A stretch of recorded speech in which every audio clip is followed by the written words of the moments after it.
j'espère que vous allez tous bien.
Dust in the Wind, donc de Kansas.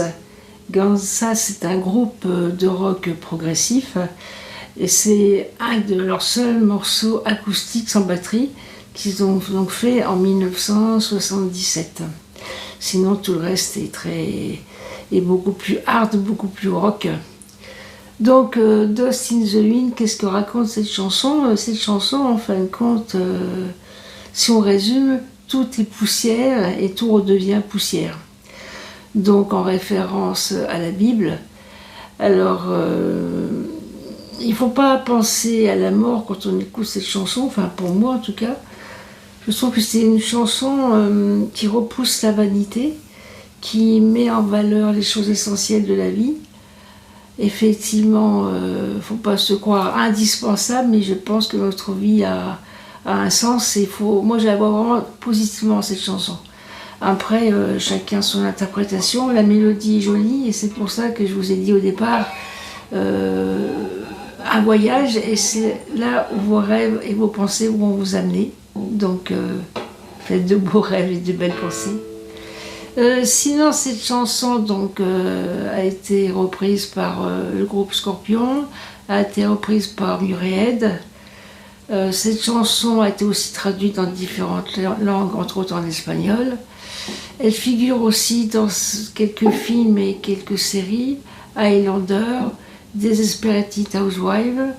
Il y a aussi un épisode des Simpsons où il y a la musique de Dust in the Wind. Donc c'est vraiment un morceau qui est devenu universel, moins connu, on va dire. et qui a été vraiment au top des titres les plus écoutés à la date de la parution. Moi j'ai pris plaisir à la réapprendre, à la rejouer, parce que je l'avais faite il y a quelques années. Je trouve que c'est joli, mélodique, apaisant, et plein de belles choses positives sortent de cette mélodie. Je vous remercie beaucoup pour votre écoute, j'espère que vous avez pris plaisir, laissez vos commentaires. J'y répondrai comme d'habitude et je vous dis à très bientôt. Au revoir à tous.